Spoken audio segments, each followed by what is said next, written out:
This is a Dragon Blazer production, and I am the little boogeyman. All right.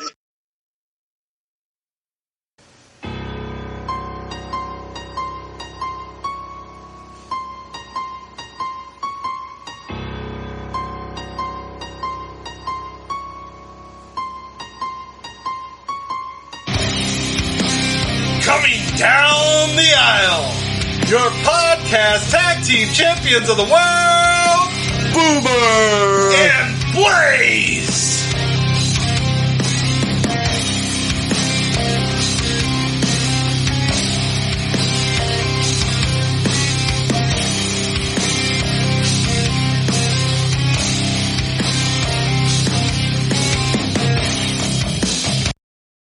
Hello, everyone, and welcome to another exciting edition of the Boomer and Blaze Show. I am Boomer. And I'm Blaze. And here we are back for another week. And, it seems like a recurring theme because we have to start off on a sad note again. Maybe not wrestling related, but we still lost somebody pretty big. I believe it was on Friday, if I'm correct. I was actually shocked because it didn't show up on my Facebook page at all. And I thought it would, like somebody at work had to tell me about it. So, but I believe it was on Friday. We lost a legend with the passing of Jim Brown. And I have to look. I'm horrible here because I'm trying to remember how old he was.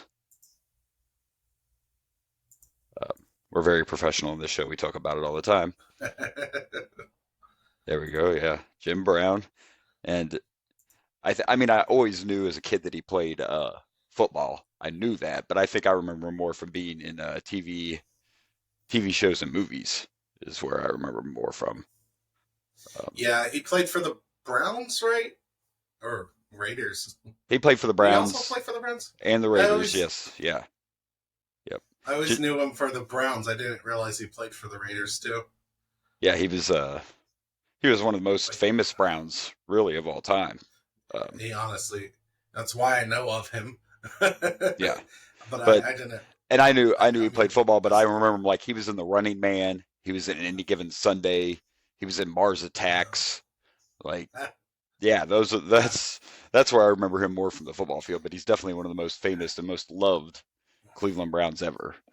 That's for sure. I mean, so he played well before our time. So. Well, yeah. I mean, I'm old, but I'm not that old. Not that old yet. So there we go. 2 weeks in a row. But they say, and actually, oh man, I'm gonna throw a wrench in the works here. Just yesterday, I believe it was, the actor, I'd have to look him up. I don't know his name, but the actor that played the Punisher this past time passed away. He only did the one Punisher movie, and he was in some other thing. He was in Thor, I believe. You know what I'm talking about, right? Shoot. The original Punisher? Not the original Punisher. Punisher Warzone. Cast. Oh, yeah, I don't remember his name. Also, Jim Brown. Ray Stevenson. Ray Stevenson also passed. Yeah. Yeah, I mean, I think I watched Warzone, but real quick, I wanted to also bring up that he played for the Browns in 1957. Oh, yeah, way before our time, yes. It's well before I was even thought of. Yeah, Heck, yes. I think 57's before my parents were born, so. Right. Yeah, that's way back, so definitely before our time, but yeah, very well loved football player in person and actor, and, our condolences to his family, but he lived a full life, that's for sure. And oh, yeah. To have longevity like that, he was always like I said, I know that Cleveland loved him a lot. So Right. So there's 2 weeks in a row on a little bit of a sad note, but it's life, right? That's what happens. Right. So that's life. That's life. He's gonna break out some of the classics. Look at that. Wow. All right. Well, so we started with that, and now I'm gonna kind of switch it up. This is technically some AEW news, but it's also some video game news, and it feels like it's been 75 years we've been waiting for this. But finally, they've announced a release for AEW Fight Forever. I thought this was never going to happen. Right? Because if I'm... Do do we want to show the video? Oh, you have a video. I mean, I can go on YouTube and get it real quick. Oh, you're talking about the announcement. Yeah, we could do that. Yeah. Yeah, let's show that. Yeah, let's do that. Let's do that. And while he's finding that, I broke out a little something out of the cabinet here because I just like to show my stuff off now that we're a video podcast. But have you ever seen one of these? There's not too many of these around.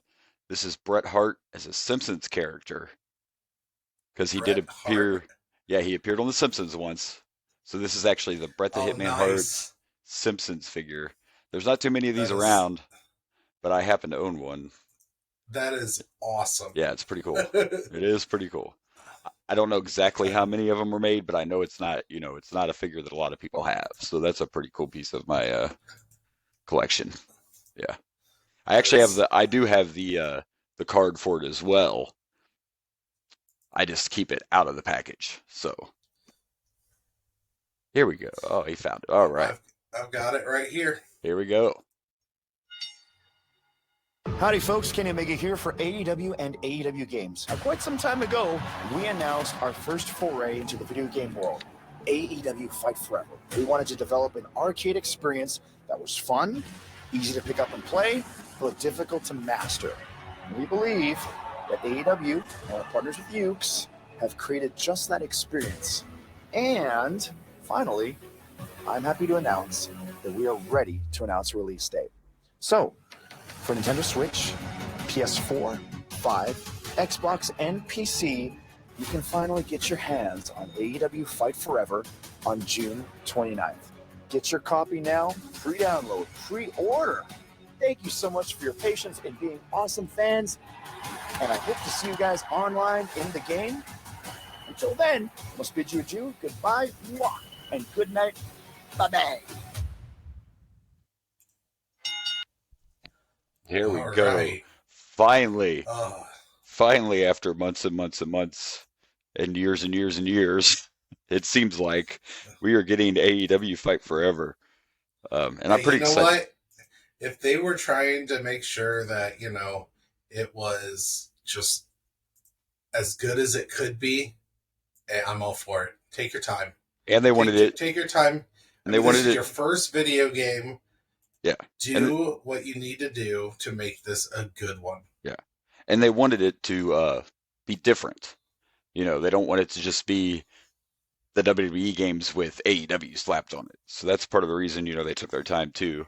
And I love that they're doing like the old school 64 graphics. That's kind of the style they're going with in this. And yeah. And I was actually looking some things up, and right here's one thing that's impressive. There are 10 gameplay modes. 10. Really? Yes. 10 different gameplay modes, and the matches that are going to be on this game include singles, tag team, three-way, four-way, ladder matches, casino battle royale, false count anywhere, unsanctioned lights out, and exploding barbed wire death matches. What do you think of that? Plus online modes. Now that's where they could beat WWE real quick, because that is my one complaint about these WWE wrestling games they don't focus on the online at all. But the one thing you're not gonna like is I don't believe there is this is supposed to be more of an arcade style, so I don't think they have a universe mode. I don't think there's a GM mode. I don't think that is in this game. That's going to be a little sad. Yeah, to be honest. And that's everything I read, because it's, and it doesn't really tell you on their page exactly about that. It just tells you the different game modes. Customization's huge in it, which all of us love. You expect that. Wrestling attire, movesets, entrances, blah, blah, blah. Yeah, and the only thing it says for online co-op is tag team matches, so it may not meet your expectations for that, because like I said, they were trying to go for something different, more of an arcade style game. I was kind of hoping. I mean, I get that, but I was also hoping for a universe mode because I play that a lot, and even like you said. Something online that could be, better than By the way, I didn't know this, but this is the first Ukes game since SmackDown vs. Raw 2009. Yeah, they haven't been doing wrestling games Yeah, lately. so, um, but yeah, and it's funny because, by the way, later on we're doing a video game review, and it says in here that, that they were going for a feel like WWF No Mercy and Virtual Pro Wrestling. That's the feel they were going for, but it's more modern, so I think that's going to be fun. I was interested to see, and I think I'm going to pull it up right now. I do believe CM Punk was removed from the The cover, cover. but Is he still in the game? that's what I'm curious about.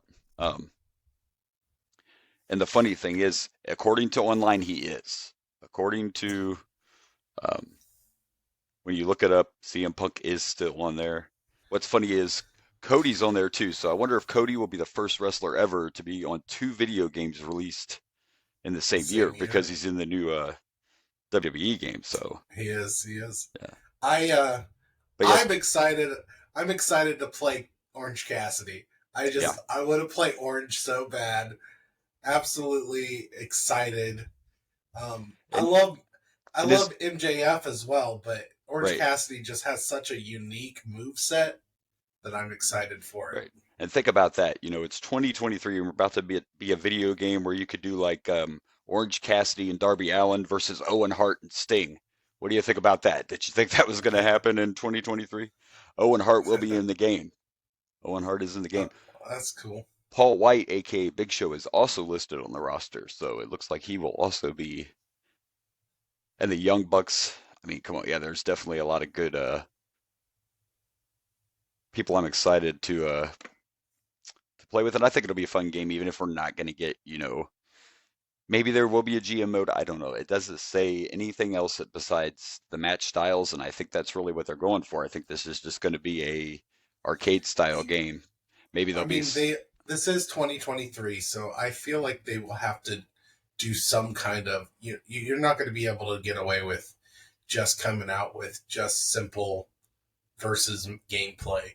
You're going to have to do something. Maybe it could be like I mean, if you go with the old arcade style, you could do like a ladder, like a Mortal Kombat style, where you face each wrestler to make it to the top to win the championship, or Yeah, something along those lines. right. The lack of some kind of story or GM mode would be kind of disappointing. Yeah, Um, I understand the arcade style, but you're going to have to do something to make it unique, yes, I especially agree. if you want to compete with WWE. Now, do you have that little Fight Forever graphic that I sent you? That's actually the new cover art. I don't know if you can find that real quick. I mean, I added our logo to it, obviously, but they did remove CM Punk from the cover Yes, I and went mean it with, was showed. It was shown on the video, but yeah, let me see. yeah, and went with. Well, I'm also excited to play as Britt Baker. Um, Oh yeah, that would be cool. Britt Baker's a star, and I think I'm not saying I want her to leave, but I think if she ever went to WWE, she would be just as huge there. But I hope she stays in AEW. I like her there, you know, But yeah, so they removed. Yeah, they don't need to be losing their one good female wrestler. Not to be a dick, but it's not the Well, they're not as deep of a pool, but Jade is one of my favorites as well. Jade Cardell, and you got the Outcasts, yeah, so you got to she's look all at. right. She's all right. She's all You right. think she's a female? I, You think she's a female Goldberg, don't you? You hate her. no, I just honestly haven't watched enough AEW, Jade. yeah.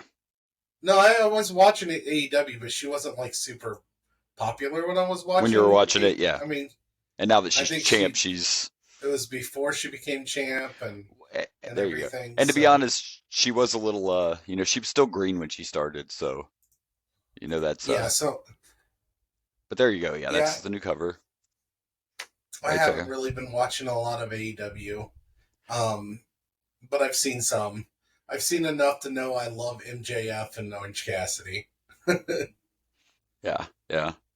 Yeah, it's going to be interesting. We talked about the pay-per-view coming up last week. It's going to be interesting to see if Orange keeps his title defending it in a battle royal like that. That's going to be And I think this may be, I know I'm switching gears and I'm going back to Double or Nothing, but this might be one of their biggest main events because we talked about it last week, and I love that the title's on the line and everybody in that ring for that main event's going to be an original, you know, guys that were built up by AEW, and I'm pretty excited for that. Right. I think that's good, especially they're in year 4, I believe.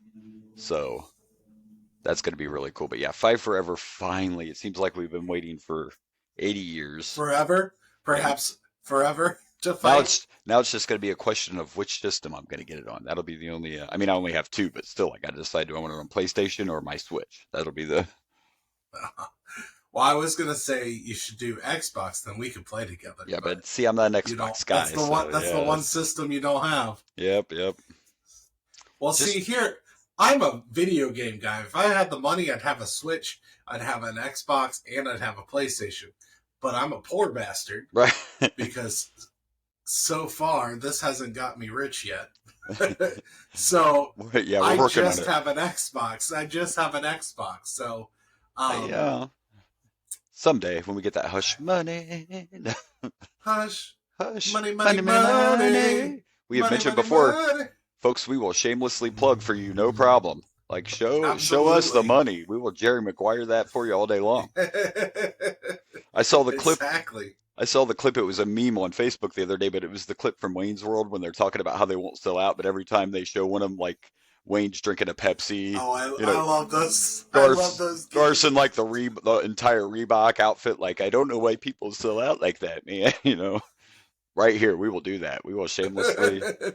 You know, Right. It's just be like, you tell me what to wear, I will wear it. Mountain Dew Zero Sugar. This is just Mm, absolutely good. delicious. I'm not bringing it up for any reason. No reason other than that. Oh, Yeah. it's good stuff. We're waiting on it. Speaking of that, I guess I could show this week. I got my TNA lockdown. Yeah, which I think we talked about that before. I know I've brought it up before. That's the one I went to. I was there live. That was in Cincinnati, Ohio in 2011. Man, I'm old. I am old. But we talked about that one time before because I told you that'd be a pay-per-view you'd like because Lockdown is steel cage matches and every match is a steel cage because it's Oh, a wow. themed That's pay-per-view. So every match takes place in a I steel like it. cage. Yeah. I like So. it. Unlike Night of Champions, that's going to be in the afternoon and has 2 matches that aren't title matches. But whatever, we're going to get there in a minute. Let's talk about the Viper real quick. How about that? The Viper, eh? Yeah, let's talk about Randy Orton.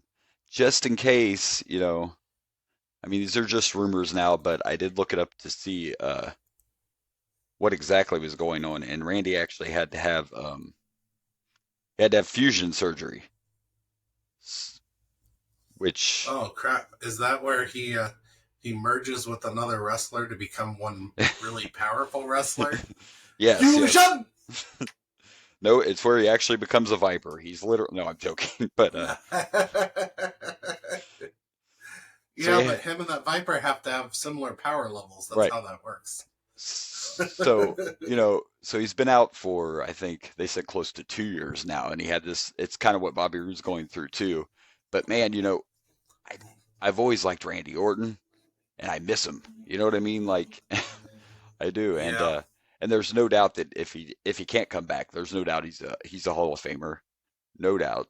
Oh, 100%. And he's one of those. There's no You know, we talk about the question. we talk about the longevity, and we talk about true, like people say, Undertaker was a WWF guy, which he was, but he came from WCW.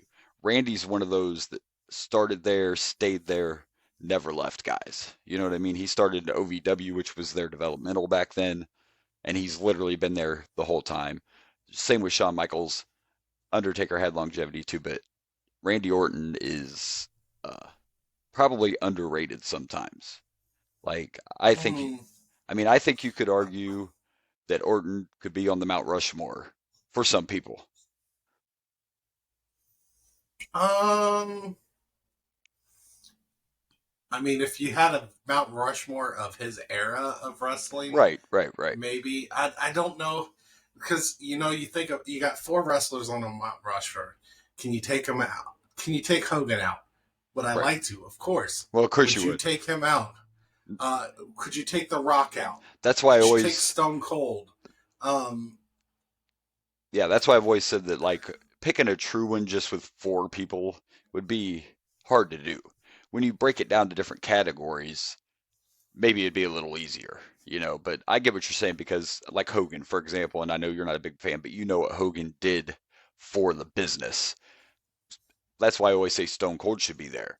Stone That's Cold. another one. Yeah, Stone Cold should be there. Like, John Cena. So I have a curious question. yeah. So we got the what do you call the original era with Hulk Hogan? What do we call that? I don't know what term people use for that. It's the classic classic WWF, era. yeah, the classic era. If you want to go that way, you would put Hulk Hogan for that era, right? Yes. Attitude era, you would either go Rock or Stone Cold, right? Yes. Then you got Ruthless Aggression. I think John Cena is your only choice there. Yeah. Modern era. Who would you put on there? Would you put Roman? Is Roman your biggest star of this modern wrestling? Let's say from 2010.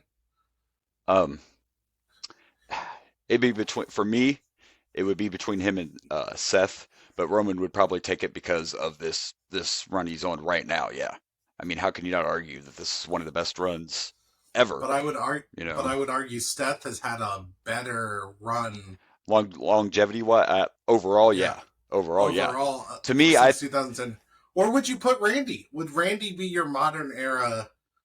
Even though he's not even wrestling. I still think it'd be Seth, even over Randy. I think Seth would be over both of them, if you want to talk about overall. Yeah. Yeah, because Randy's best option to be on a Mount Rushmore would be Ruthless Aggression. That's when John Cena got. And I don't see you putting him above. He might be second place to John Cena. Possibly, yeah. I'm trying to. And I'm not even. You know me and Cena. I'm not a huge fan, but you can't argue what he. I mean, he was a modern day Hulk Hogan. You can't argue that. Like, he was huge for him. Yeah. Whether you like Cena or not, he was the face. Aggression. He was the face. Unless you want to bring up, because Triple H was pretty huge at that time too. Yeah, but the thing with Triple H I think John Cena would be the choice. I do too. For that particular period, Triple H now is on a different level because you could put him at both of those. You could put him Attitude or Ruthless if that was your guy. You know what I mean? So he covers 2 of those. That's why when people say who's the best and all, I mean, it's a matter of opinion. It's everybody's taste, But Randy has everything that we always talk about. He can talk, he can wrestle. I mean, he's always been. I even liked him when he first started, which doesn't happen very often. But when he started doing that Legend Killer gimmick, I thought it was great stuff, and he was so full of himself. I think he's a better bad guy. He's always been a better heel. Yeah, I'm really excited. I'm really excited to get to because I that was another one I missed. Now I've seen enough Randy Orton to see his greatness since. Yeah, but I didn't get to see him when he first came in. Now when he very first debuted, you know how critical I am. I was like, because he was Bob Orton's son, and I'm like, oh, Cowboy Bob Orton's son. But as soon as he started doing that Legend Killer gimmick, I was hooked. You have a real issue with people that are legacies, don't you? Or it's just their gimmick, But look what happened. We keep talking about how great Austin Theory is going to become because I don't like him right now, so he's going to be a huge star, So we get absolutely. Well, I mean, you look at the way they try to book Austin Theory. I think they want him to be a big star. I mean, if they. Oh yeah. But they're doing it smart. They're not shoving him in our face as a hero or a face. They're shoving him as a heel. Yeah. Which can, when you force that on people, that works better. I think if you're gonna go with, you want someone to be hated, force it on them. Yeah. And he'll be hated. Yeah. You'll get that heat you want. Exactly. Yeah. Like that heat he got, like him beating Cena at Mania. That was the right kind of heat to keep propelling him. And he brought that up in a promo the other day. He's like, look at all the people, all the legends, I think is the way he stated it. Look at all the legends I have beat, So, yeah. It's good stuff for sure. All right. Well, I guess since we're on Orton, we can switch to some. Do you have anything you want to bring up outside of wrestling? Because I'm about to just switch to some WWE news. I didn't know if you had anything you want to bring up this week. You never know. You never know with you. Nothing comes to mind at this we'll sell a little moment. behind the scenes stuff here because of schedules and stuff. We're recording earlier than normal, so we may not have as much crap to ramble about because we're recording like 2 days early. So, Yeah. but you know, but we're here and that's what matters. All right, well, we can just talk WWE news then. And let me get back to my notes. Ta-da. All right. Notes. Notes. Notes. All right. Well, we do have to. I mean, I'm sure you saw. I mean, I'm sure you're sad like I am that Liv Morgan got legit injured, and so they had to vacate the women's tag titles. Yeah, that's sad news. Yeah, and I believe it's this week on SmackDown though they're going to crown. Yeah, this week on SmackDown they're going to crown new champs in a fatal four-way. That would be cool. Yeah, That should be a good match. Yeah, and I'm trying to. I don't know. I should have had this already pulled up because I wanted to pull it up and see who was going to be in the match. But but anyway, yeah, they're doing a four-way to determine new women's tag team champions on SmackDown this week. So I didn't get to see a whole lot of Raw, but I saw the big news coming out of Raw was that Cody got attacked by Brock. Brock put on the armbar, maybe broke Cody's arm, and Triple H was actually on Raw because they did a backstage segment where Triple H was telling Cody he shouldn't fight Brock at Night of the Champions because of his injury. So we're still of course. we're still building this story so Cody can finish the story, and he's gonna finish it eventually. I'm telling you. Someday. It's just gonna be interesting how there's some rumblings. I personally wouldn't like this, but there's some rumors that maybe Cody would win Money in the Bank, and I'm not like that would make sense because he's on Raw and Roman's on SmackDown. So if he really wants that title, it would make sense for him to win Money in the Bank. But then you would have to be careful how he cashes in because you don't want to finish the story where Cody looks weak, if that makes sense. Like Cody can't win Money in the Bank and wait for Roman to be beat down and then cash it in. That's not gonna get it over the right way. That's not gonna work, But I don't know if I don't know if I really want Cody winning Money in the Bank. That's what I'm saying. Like Royal Rumble back to back. I would rather him get there another way besides Money in the Bank. And that's just a rumor. That could be totally false, So I'm just curious how they're going to get back to Roman and Cody when he's on a different brand. That's the only thing I'm curious about. I just feel like Money in the Bank goes to your up and comers, and they kind of. I guess I have a similar feeling about Royal Rumble, but. And they've gotten away from that a little bit. And then when they do somebody, like when poor Otis got it, you know what I mean? Like it used to be the up and comers, and they'd use that to catapult themselves to the next level. And it seems like they've gotten away with that. Like I'm on the same page as you. And I don't know how many they're up to now. I think they do 8 guys now, or however many it is. But I think it's 8. You should only have 2 to 3 veterans, and then throw your younger, well, not even by age, but your up and comers in there. Like LA Knight's been rumored to win Money in the Bank, and he may not be young. He may not be young, would be good. But he is one of their, up. And you're right. But look back in the day, like when Edge won it, he was not a huge star yet. CM Punk won it back to back when he was just starting out. That's what Money in the Bank should be for us, to elevate the people that you think are going to be your next stars. So LA Knight or Solo, one of those guys that you think are your next big stars should win that, in my opinion. It'll be interesting to see how they go.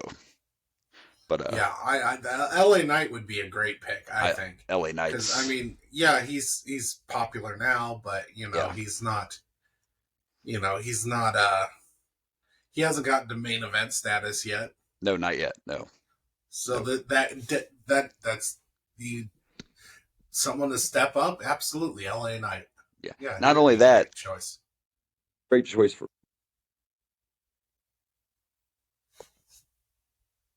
Are we good? One sec.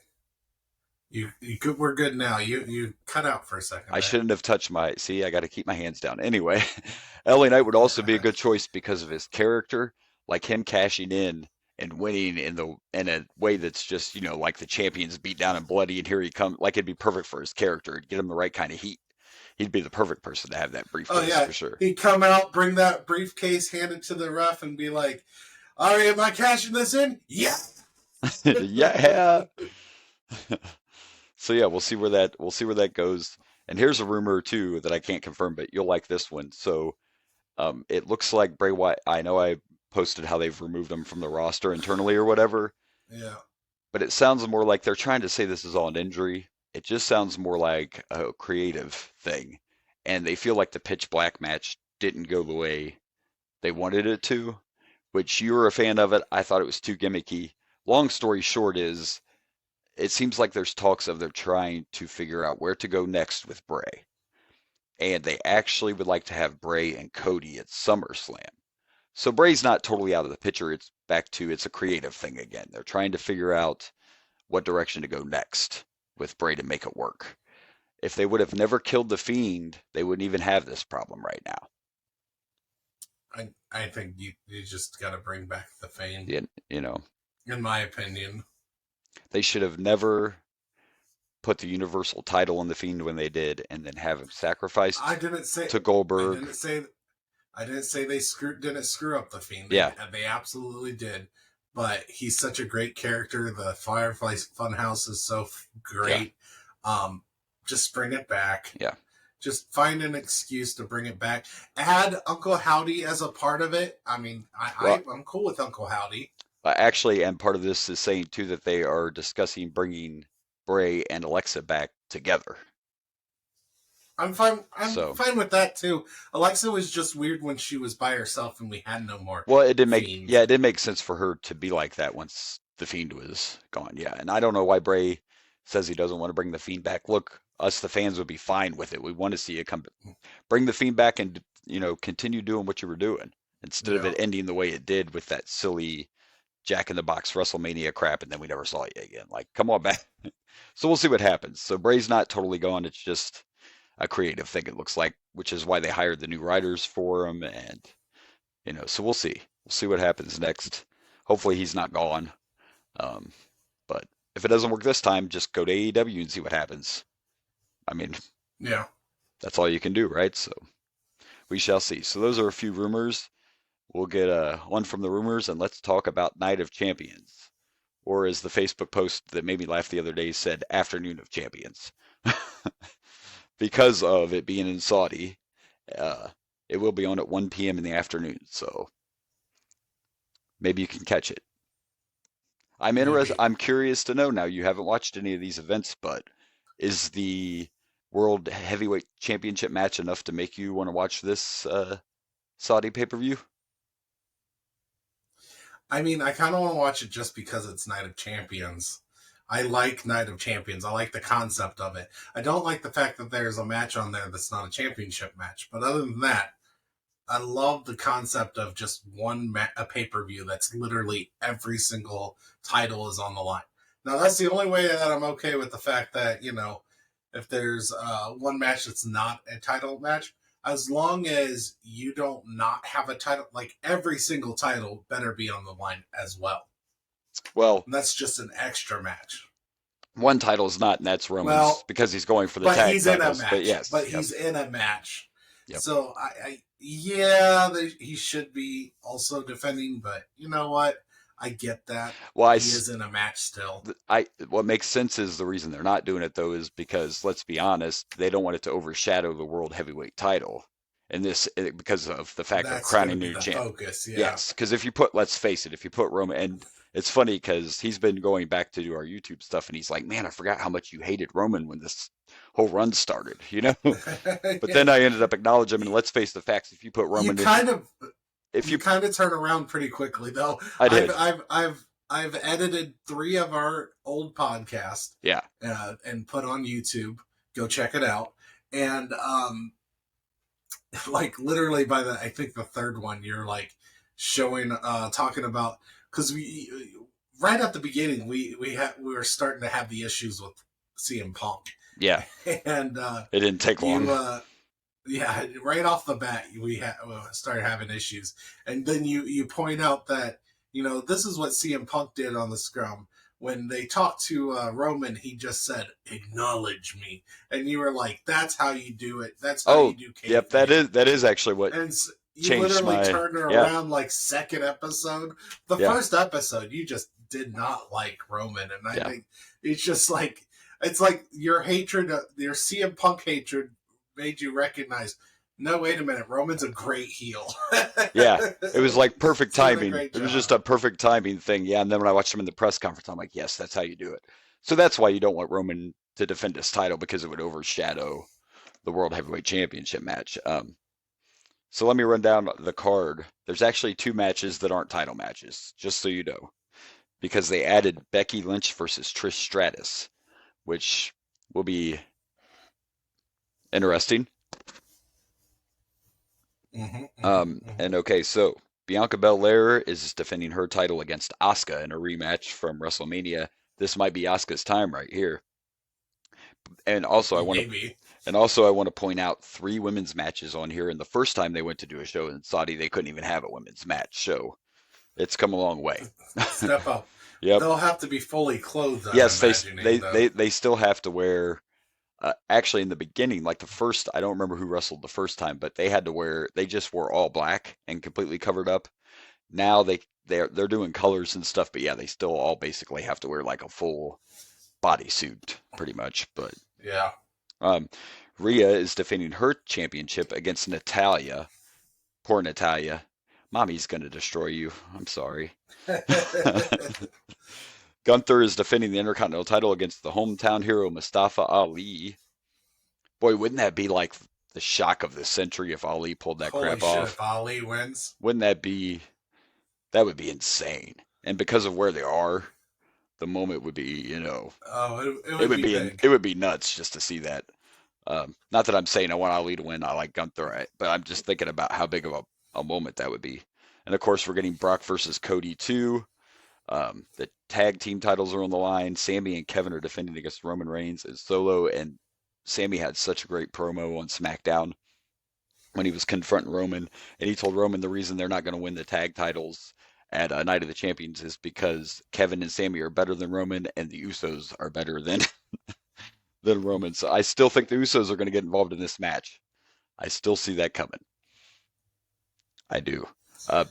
Roman did a promo where he said he was going to dedicate that title match to his relatives, the Wild Samoans or whatever. And then this past week on Raw, Kevin Owens said they were going to dedicate the tag team match to the Usos. They're planting the seeds here. And yeah. So, and of course, the main event of Night of the Champions will be Seth Rollins and AJ for the new WWE World Heavyweight Championship. So holy shit! What if a newly face version of Jey Uso won the Money in the Bank? Yeah, and cashes it in. Wouldn't that be some Roman Reigns? Wouldn't that be some stuff right there? That'd be hell of a good story. Yeah, it would be. Also, by the way, I believe this world title match could go either way. It's going to be a great match no matter what. I would love to see Seth win, but I'm not going to rule out the possibility that they put it on AJ. I think Seth should win, but anything can happen in the WWE. I like both, so... Yeah, I just think it would be, and I'm not taking away from the AJ, but the fact that he was out for so long, I think there would be some shock if AJ won it. Not that he wouldn't deserve it, but I think the favorite has to be Seth in this match for most people. Oh, yeah. Yeah, probably. So it'll be interesting. So that match definitely intrigues me, but man, I can't, like, these two guys will put on a show. No doubt. And I assume that's the main event. It has to be the main event. It has to be. You could crown WWE title. Yeah, you could put Brock and Cody on right before that if that's where you want them, but that has to be the main event of Night of the Champions. I wonder when Triple H plans on starting to unveil the other championships, other titles, other championships, because they are coming.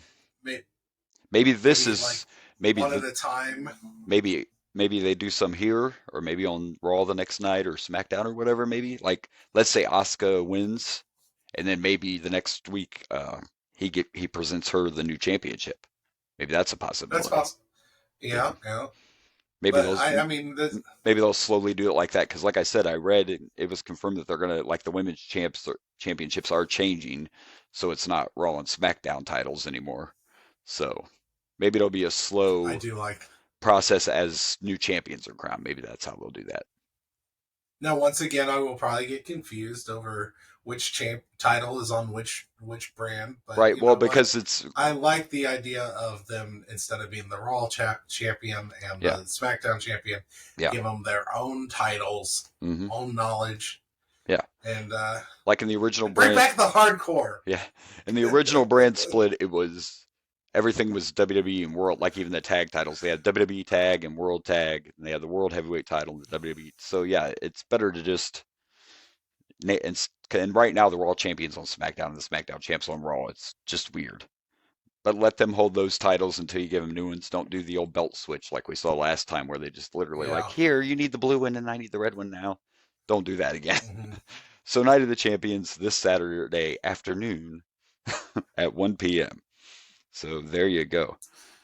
I will say that I will not be watching that live because I do work Saturday. So Yeah, and I and definitely since it's at 1:00, yeah there's no way I'm going to be able to watch that one live. yeah I'm good. Well, I'm gonna be at work too, and like I said, I kind of prefer not to watch them live just because then you can fast forward through stuff. Just keeping it right. honest. I mean, if there's something you don't want to see or whatever, you can rewind, fast forward. I prefer not to watch them live, but I always get spoiled. That's the only problem. So, all right, Who knows? well, Maybe I'll just throw it on while put in an earbud and just kind of throw it on while I work. Who knows? I'll see. yeah, We'll yeah. see what I do. See, he's admitting that he watches pay-per-views while he's working. I hope his boss doesn't listen to this podcast. I have not. I have watched football while my boss is there. Yeah. I flat out told her, I'm like, you're gonna work me during Bengals games. I'm gonna watch them while I'm here. I get loud into, and I just look at them like, Bengals. They just know. They just know that this is happening. They just know. I haven't watched a pay-per-view at work because, well, there hasn't been a pay-per-view on while I'm working. Gotcha. But I have watched live, because football's one of those things you can't watch after the fact. It just doesn't work. Yeah, no, it never works. You got to watch it live. So, I agree. Yeah, I do put the football games on while I'm at work. Right. All right. Well, real quick before we still have our video game review, and we're getting ready to do the Sheik Tweet of the Week. But before I do the Sheik Tweet of the Week, I'm bringing up something really random. But I just want to share with everyone, in case you didn't see it, that the Lakers are eliminated from the playoffs. The Denver Nuggets are going to the finals for the first time ever, and LeBron James just got swept. So, just wanted to throw that out there real quick. That listen, I used to be a huge LeBron fan, but now he's considering retiring. He says so. We'll see if LeBron comes back or not. I don't think he'll retire. I don't think he's going to retire because LeBron. He ain't going to go out like that's what I think. But I like LeBron too. He just gets a lot of, he hasn't really done anything since he's been a Laker because you can't count the bubble ring. Like he won a ring during the pandemic with him. But to me, you can never take away that Cavaliers ring. He won a title against the Golden State Warriors with a high school basketball team. So leave LeBron alone. And he does good and he still does good for Akron and where he came from. So I'm not a total LeBron hater, but I love LeBron. So, I mean, I don't love that he's a Laker. I don't love the Lakers. Right. I like LeBron. I heard that he still did very well in the series. They didn't win. They weren't better as a team. Yeah, the Nuggets were the better team, and yeah. So, all right. Well, I do have a runner-up for the Sheik Tweet of the Week this week because it's him answering a question, and we know how much we love it when the Sheik answers questions on Twitter. Yep, go ahead. So here's our runner-up. The question was, what's the best athletic performance you've ever seen live? His response was the Britney Spears dancing on social media.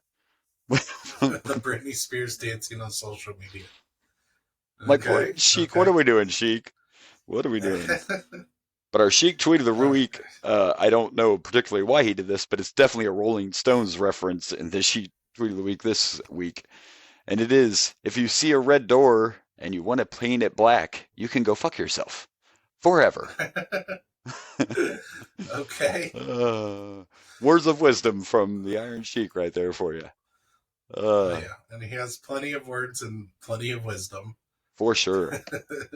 I tell you, if you haven't been listening, I'll do this. I'll do this one day on our Facebook page, but I'll actually put all the Sheik tweets like maybe in one, collage there, so you can catch up on them because it's good stuff. Let me tell you, Yeah. we love the Shiki. We love the Shiki. All right, well, we got our tweet out of the way, and we're gonna do our video game review. Yeah, Woo! for a game that we know from doing our research, neither one of us ever played because it wasn't released here. So, When I first saw it, when I first started watching it, I was like, man, this seems so familiar. And then I looked it up, and apparently this was just Japanese version of WCW versus and that's why it looked NWO. familiar. Yeah, they call it the That's sequel, this Japanese sequel to that game, but yes, that is definitely what it is. So we are reviewing Virtua Pro Wrestling 64. There is actually though some things I found on this that are kind of cool. Um, but yeah, it was only released in Japan, so we never got to play this. But the roster is insanely huge. They have NWO, WCW, and then all these Japanese guys. But what I found interesting was they have a Legends roster on this game, and there were guys like Andre the Giant's on this game, um, Vader, and for some reason, when I was watching the YouTube video, it was like showing the entire roster. I watched this thing, and when they landed on Vader, you could change his attire, and it turned him into Bam Bam Bigelow. I don't. They are not the same what? person, so I don't know why that happened. Because like other people, like if you choose Hulk Hogan, you can be Hulk Hogan or Hollywood Hulk Hogan. If you choose Eddie I also Guerrero, saw. you can be Tiger Mask or Eddie Guerrero. I Uh, also saw if you choose the Road Warriors, you had Hawk and Animal Hawk and both on the Animal were same. both, yeah. But that one blew my mind because Vader and Bam Bam were not the same person. I'm just saying. But You and if think you the Japanese were just like, they look the same. close enough, close enough. But you had like They're both fat American. they all look the same. It's fine. Terry Funk is on there. Bruiser Brody is on there. As you see in the graphic right there, that's Jushin Thunder Liger, and the mask right there in the red and white. But yeah, you could definitely tell this is another. This is actually the style, kind of the style AEW Fight Forever is going to look. Is this throwback like this? Um, but yeah, it had a few like features that we didn't get over here. Like these are the differences between this and WCW and NWO World Tour. Um, obviously, it's a bigger roster, but there's a few little things like Hulk Hogan's. I don't know if you noticed this, but Hulk Hogan, they changed the color of his knee pads. There's like a few things they had to change Oh because they yeah, didn't have all yellow the, and black yeah, knee pads. I actually yeah. read that. And like, By the way, there's no point for you to bring up the picture that we have here. That's just a placeholder because I'll be putting the video of it as we're talking. gotcha. Yeah, so there were a few little things like that, like Chris Benoit wasn't wearing his Four Horsemen tights, just different things like that. Um, but let's see, there were also a few other things though, like in this one, DDP doesn't use his diamond cutter for some reason, you Yeah, I know. saw that. Um, and then it also says here that Glacier and Wrath were unlockable characters in the game. Yeah, I actually read a little bit about this because I was confused because I'm Yeah, like, this right, because it feels looks so so, familiar.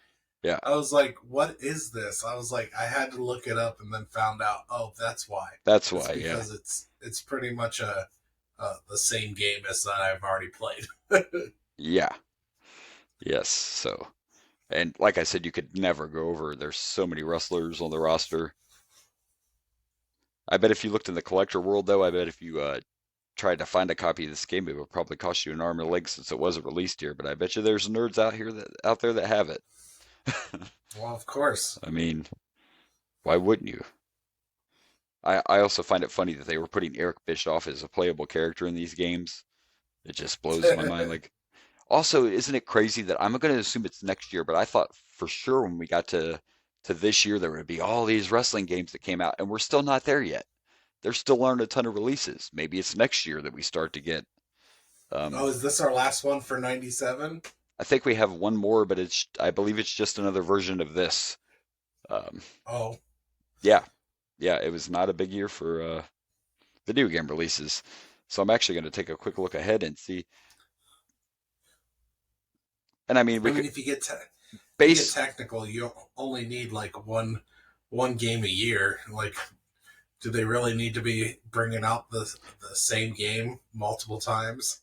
No, but I knew no, but I knew there was one year that we had quite a few, and yeah, we get next year, '98, we get 3 WCW games and 1 WWF game and another New Japan game. So there's 5 of them. Three WCW WCW ones. in '98, I yeah. know one of those is Revenge, Yep. right? Yeah, one of them's Revenge, and then you get Nitro, and then you also get Oh, on yep, PlayStation. and then you also get WCW NWO Thunder. So those all come out. The only Oh, one in wow. the only WWF game is Warzone. Warzone it will be the release for that next year. I So think I remember playing Thunder and Nitro, and they were weird. they were If weird. I remember right, they were weird. Like, I and maybe that's because they were so different from WCW versus NWO right. Revenge, and that was such a great game. And I don't remember liking Nitro and Thunder, but maybe we'll see it. Maybe I'm wrong. I Maybe I'm remember wrong. I remember Warzone. What's crazy is back then I didn't play a lot of play like now I'm a PlayStation guy, but I didn't have a PlayStation. I had a 64, and I don't think I played a lot of these I WCW do games. remember playing Warzone. I do remember Yeah. playing Warzone. Yep. Me But too. Thunder and Nitro, I also remember. Wasn't Nitro the one where they would have like when you clicked on the player, they would have like a little video of them Yeah. talking Yeah. Yep. That's shit nice. and Yep. stuff? That is Nitro. Yes. I Yes. remember thinking that was cool. I liked that part. Yeah, I used to have a PlayStation 2 as well, so I have played some of those. In those days, I had a 64 and a PlayStation. Oh, I also, I guess I find it didn't have a job, and we just spent our money on video games because we were kids. right. Something I forgot to mention that I saw in the video, and then I just actually looked this up, but I don't know if you noticed in watching videos for this game, there was blood. There were wrestlers bleeding in the game. Oh, Yeah. And that was actually an option, just like now, you could turn blood on and off. But how you unlocked special characters was you would have to turn blood on and then win a match by making your opponent bleed. So huh. basically, you had to win a first blood match to unlock hidden characters. And then also, I thought it was kind of cool in the video. You That's saw that cool. the referee was just like a little anime guy that would pop into the screen Oh when yeah. when there was like a submission or a pin or something. Yeah, and you could win by Yeah. knockout. There were several guys that won by knockouts. Um, so I mean, it looks like something I would have played back in the day. Uh, Oh yeah, because it's exactly like WCW versus right, NWO World exactly, Tour. exactly. Um. Except a bigger Yeah. roster for sure. I mean, the roster is Oh just yeah. insane. Yeah, but half the rosters is people we don't Yeah, we know. don't know them, but there's quite a few on there that we do know. Which I mean was probably great for Japan. Yeah. They might have known them. Oh, they did for sure because they were from 3 or 4 different federations over there, organizations, whatever you want to say. So yeah, they were all very, very popular guys over there. So, and this was just still when WCW was working with New Japan Pro Wrestling, so that's why we have these crossovers like that. So I have one quick question. It sure. just popped in my head. Do you think over in Japan are the people that are fans of wrestling are they like Japanese rednecks, like the equivalent of what we let's face it, we have a stigma here in America. Traditionally, Right. It's it's it's it's it's it's totally different over there. Like let's say in Japan, it's cool to be a wrestling fan. There's no stigma there. It's seen in a whole nother light over there. It's a very well respected sport in Japan. So you even see like if you watch anything happening in Japan, like their pay-per-views and stuff, you'll see people in suits in the audience sometimes that look like they're very important, high up, government officials and stuff. So it's a whole nother, and that's why a lot back in the day, a lot of guys traveled to Japan because it's a whole nother world. You make more money, believe it or not, because it's just such a well respected sport over there. Mhm. So it's a little different culture. Like it's totally different Yeah. crowd when you watch. I was just curious. I'm Right. like, You're I'm picturing I like know this. everybody's Jimmy I know Wang the Yang over niche. there, right? Yeah. Yes, yes. Everybody. Good pull. They're all Jimmy Wang Good Yang over there. pull. I used to, I met Jimmy Wang Yang. Oh yeah, I liked Did him, I? man. Did I never tell you? I don't think so. No, I don't think so. So that's a great pull. I can't believe you remember Jimmy Wang Yang. Oh yeah. I'll never forget him because. So we went to a Bengals game back when we used to do Bengals trips to All the time. Yep, I remember. Cincinnati, Yeah. and we used to go to Hooters all the time. Yes, right there on the river. Well, we went. Yep. Well, instead of going the river one that we're used to, the riverfront, we actually went into Kentucky for the Hooters that was in Kentucky. I want to say Florence, y'all, but it could be somewhere else. I always like that place because there's this big water tower when you get into Kentucky that just has a big thing on it that says Florence, y'all. Florence. Yeah, you're right. Yep. But we went into Kentucky and we went to the Hooters in Kentucky, and we're there, and I believe this was at the same time. This is when I first had my favorite beer from my uncle. So my uncle had me try Killian's Irish Red. We shared, me, my uncle, and my brother all shared a Killian's Irish Red a pitcher of it. Right. He's like, you want to try this beer? And we're like, yeah, we'll try this. This is like one of the first times I got to go on this trip and actually drink. Gotcha. Because, before I was a kid and everything, and I didn't get to drink. But I finally get to drink on our trips. And so I was like, yeah, we'll try this beer. I've never had Killian's. Love it. Best beer, in my opinion. It's very good. Very That's good. my favorite beer. I like me some Killian's Irish Red. Anyways, now the only two people excited at this table is me and Rage. Because nobody else knows who the fuck Jimmy Wang Yang is at that table. Of course not, but you guys would, yeah. But he was there, and we greeted him, and he was real nice and everything. I forget how it went down, but I remember getting to say hi and meeting Jimmy Wang Yang. We were all excited that we met Jimmy Wang Yang. He was real popular at the time. Yeah. If you look at when Jimmy Wang, I think he was only popular for maybe a year in wrestling, so it's probably a small window. But he was wrestling at the time that we watched. He was, and he was actually he was in different promotions too. Like I just can't remember what his name was outside of WWF. So he was around a lot longer. He just wasn't in WWF that long, but yeah, he was around for quite a long time, and I always found him entertaining for sure. We're talking about when he was in WWE, right? This was when he was WWE, actually Jimmy Wang at the height of his popularity, and me and my brother got really excited because we got to meet Jimmy Wang Yang, as one should if you get to meet Jimmy Wang Yang. Right. And if you're not excited, what's wrong with you? Well, if you're not excited, then you're not a wrestling fan. That's all it can be. Like, but yeah, he was popular. But no, over there, like I said, it's a well-respected sport over there. It's part of their culture, and it's a huge thing over in Japan. So, all right. Well, are we ready? We have been talking for about an hour. Yeah, we are ready. Ready to start this pay-per-view? We are ready. We are ready for In Your House Canadian Stampede. All right. Let me throw up this. Oh, well, I can do it later. But so what do you think of that graphic I shared earlier of this Canadian Stampede? I'm pretty proud of it. Yes, it's a good one. I like it a lot.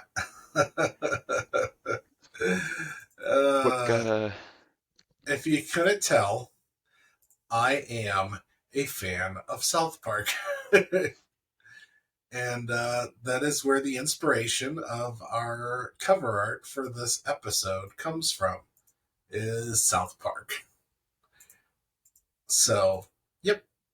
Yeah. There it is. Yeah, it's good stuff. Brett, my two Canadians there have floppy heads. All right, let's watch Canadian Stampede. I'm ready. I'm excited. This should be good. It's only 4 matches. Only 4 matches, Yeah, really? because the main event's about a half an hour. I think that 10-man tag's about a 30-minute match, I believe. Yeah. But yeah, when you get to your Oh, Peacock, you'll see there's only 4 segments. all right, I'm ready to get on the cock. I'm already there. Oh, that sounded horrible. All right. Let's go. All right, so of course, before the pay-per-view starts, we get our little package about what's going to happen tonight, and we know we are getting Vader against Undertaker for the title. But of course, the main event at Canadian Stampede's the Hart Foundation and a 10-man tag. So we'll get to that in a little bit. But it opens up the pay-per-view, and we got Vince and JR and the King on commentary. And what about that cowboy hat Lawler had on, huh? I want to find you one of those for Christmas. Are Canadians known for their cowboy hats? No, not as far as I know, but we sure are going like full Western, aren't we? I don't know. Yeah, we're going full Western. And we're in In Canada. I don't Canada. In know. Canada. Eh? Yeah. I really don't know what that's about. I don't know what that's about either. I don't like they should have brought the Mountie back for this pay-per-view if they were gonna yeah, I don't know. I mean, we haven't finished it. Like, maybe they do. so you go to Canada for a pay-per-view and then you do what we were literally just talking about and make it as redneck Western as you can. I'm a little confused. I don't know. But anyway, um, before our first match, which was good opening match, but anyway, maybe even a great opening match, we get a video package about what had just happened at King of the Ring between Mankind and Triple H and China, because it's a 3-way. But and that is our opening match. It's a rematch from the King of the Ring, Mankind and Hunter Hearst Helmsley, and it started off fast and furious, like right out of the gate. Very intense. It did. We had the worst referee in the world in this match, but other than that, very incompetent referee. Very bad at his job. It's a very incompetent referee. That's for damn sure. And this was not an ODQ match, but it was a China can do what she wants because she's bigger than me match. Apparently, I don't know if that's a thing or not. But so normally around this time, I would be like, "Oh, here's some heel 101," but this isn't heel 101 because China just did not give a fuck. She just interfered whenever she could, and Hunter would interfere whenever he could, grabbing ropes, just constant interference. But what he's pointing out here is like Hunter would still try to do it sneakily, like a heel. China's like, I don't care, right in front of the ref. Are you gonna stop me? That's what she's doing. Like, what are you gonna do? What are you gonna do? The only way all this cheating makes sense, especially with China, the only way it makes sense is if they paid some money to that ref. Right. On the slide. But I think Mankind's pointing at the rope as Hunter is grabbing it during his submission hold or submission move. And the ref just looks, let me look to the left. You're pointing backwards. He looked the wrong direction. Yeah. Like, it's either the most incompetent ref or it's a paid off ref. Yeah, I'm going to go with incompetent, I think. But, I don't know. Yeah. But after all that bullshit, he decides that, I will make sure to count to 10. Very fast, too, by the way. Very fast 10 counts. They've been outside for half the match. Right. And now all of a sudden. But now we're counting it. It was a weird ending. So the ending wasn't the greatest. The ref was kind of it, but it was a good match, and there were some crazy spots. I mean, Mankind suplexed Hunter onto the ramp when they were fighting outside. There was the spot where Hunter did the sunset flip into the ring, and Mankind turned it into a mandible claw out of nowhere. Yeah. And of course, the power slam with China. This was one of the things we were talking about. The ref clearly saw this. Clearly. Hunter sent Mankind into China on the outside, and she power slammed him right into the stairs. And there's no way the ref didn't see this. There's no way. The ref is dealing with. He confronted China after that. There was the mandible claw, that sunset. Oh yeah. Claw, and then China literally punches Mankind, and he doesn't. He does yell at her, I guess, but it took a minute, almost I wonder what happened. Why are you on the ground suddenly? What happened, Mankind? Why are you out? or when Mankind had the mandible claw on the top. Buckle, on the top of Yeah, the turnbuckle, and then she just pulls him and and gives him a nut shot right into the gives post. him a Yeah. good nut shot. Some other great moments in this match is Mankind being hurt and then accidentally just hurting Oh, Hunter. yes. Yes. Mostly his nuts. Yes. Mankind got sent into the corner and hit really hard and then was falling when he was coming out of the corner and landed right into Triple H's Yeah, head to Beans and Weenies head nuts. first. Head.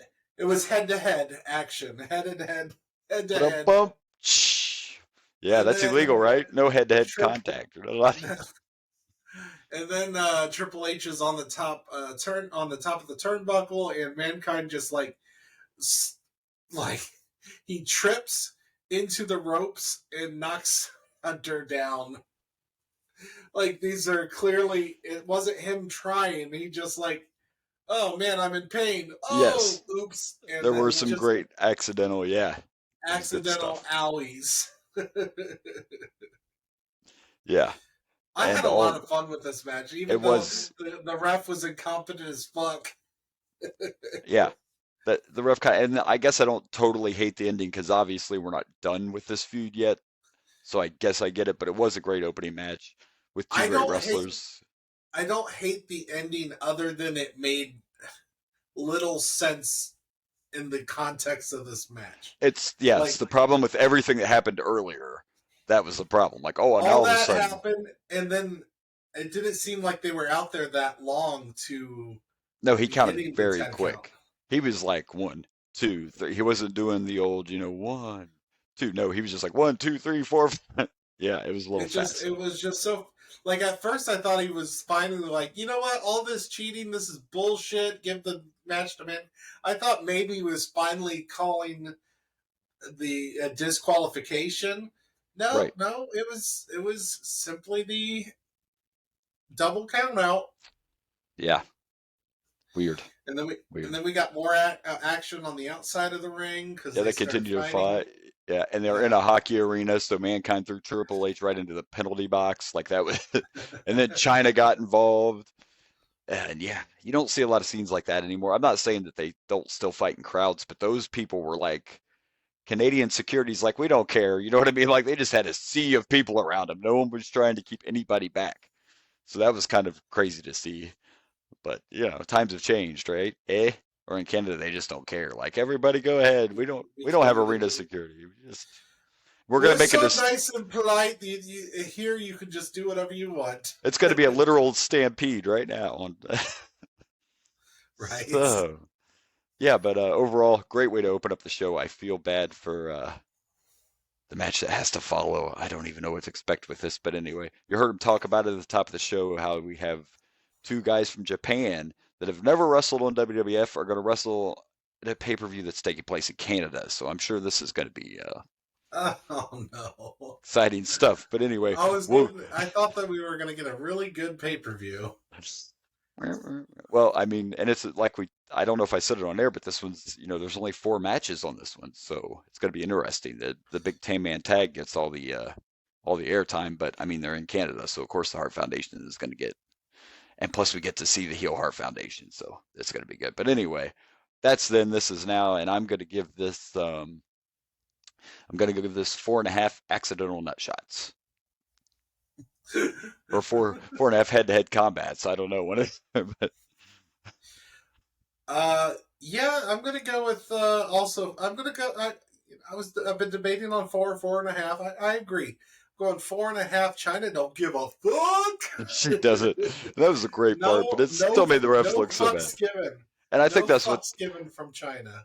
I still think, or maybe the ref was really bad, but it's just kind of like the showing that even the referees are afraid to confront China. I think they're just trying to build her as that kind of It was presence.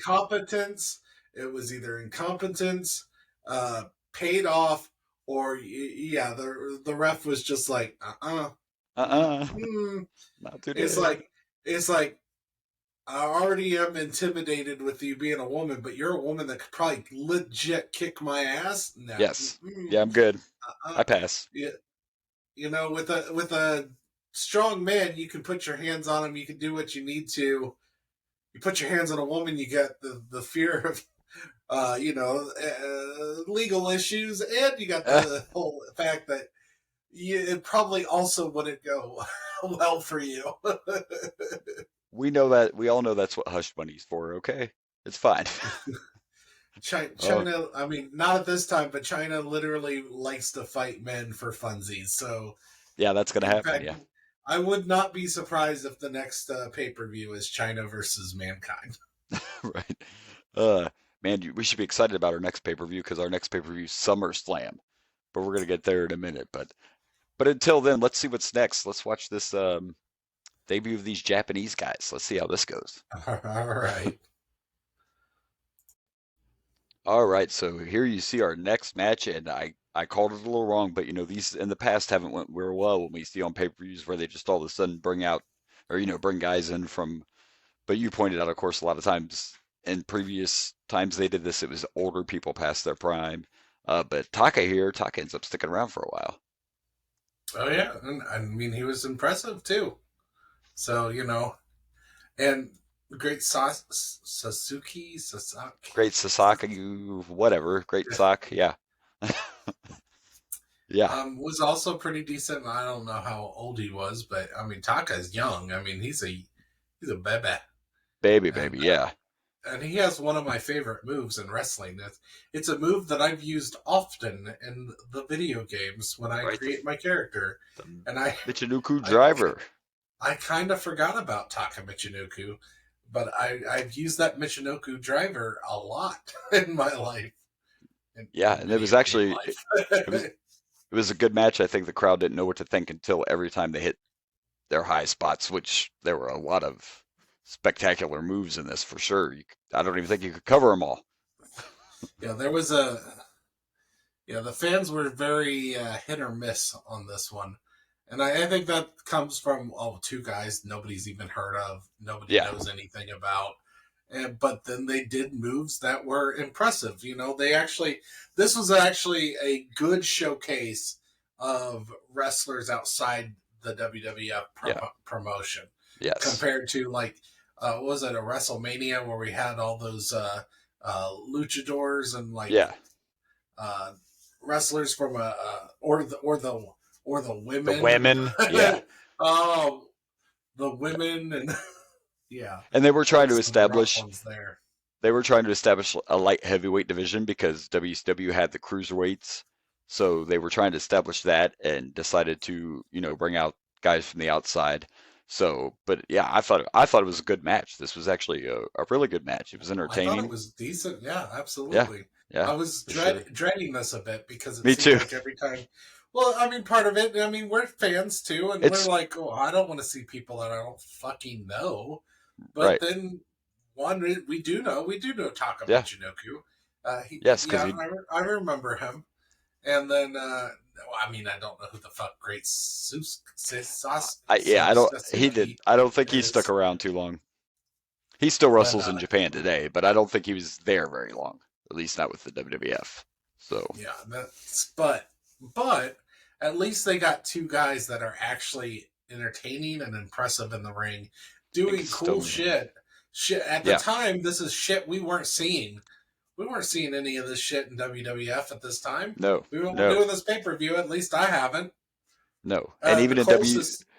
even in WCW you had guys doing this, but very few guys. But it's funny that Brian Pillman is one of the original people that was doing stuff like this, in WCW.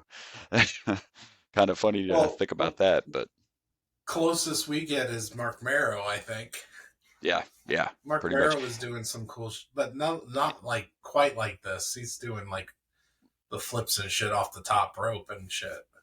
We have to mention too, though, that as soon as these guys got in the ring, we got to see Hunter and Mankind still going at it. These two are still fighting all the way through the arena. Yeah, I'm kind of confused by that. It's like, I mean, sure they were wrestling, but is there a story there? Like, other than the fact that Triple H beat him in the for the King of the Ring? I mean, Well, it we was more haven't been about watching Raw. Is there any story behind why this is such a heated rivalry that they're like still fighting? it's not just because of losing it's the King of the Ring, it's the interference from China. It's beating him down with the crown, and then they showed on Raw that he beat him down again.